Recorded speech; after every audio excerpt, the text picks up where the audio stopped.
যখন ইরান ইসরায়েলের দিকে মিসাইল ছোড়ে, প্রথমেই পারস্য উপসাগরে থাকা আমেরিকান যুদ্ধজাহাজ থেকে সেগুলো আটকানোর চেষ্টা করা হয়।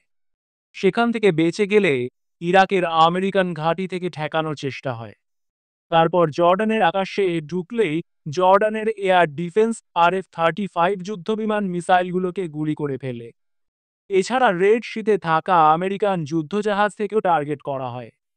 এরপর যদি মিসাইলগুলো ইসরায়েলের কাছাকাছি পৌঁছে যায়, তাহলে মেডিটেরেনিয়ান সাগরে থাকা ব্রিটিশ বেস আর আমেরিকান যুদ্ধজাহাজ আবার চেষ্টা করে সেগুলো ধ্বংস করতে।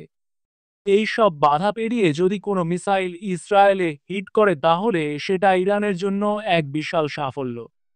ভেবে দেখুন, ইরান নিজের তৈরি মিসাইল দিয়েই লড়ছে, আর এগুলো থামাতে পুরো পশ্চিমা দুনিয়ার আধুনিক প্রযুক্তি ব্যবহার হচ্ছে। ইরান একা, আর ইসরায়েলের পেছনে শুধু আমেরিকা না, বেশ কিছু মুসলিম দেশও আছে। এ এক অসম যুদ্ধ। সীমিত রিসোর্স নিয়েও ইরান পুরো বিশ্বের টেকনোলজির বিরুদ্ধে দাঁড়িয়ে। এরকম আরও ভিডিও পেতে চ্যানেলটা সাবস্ক্রাইব করুন।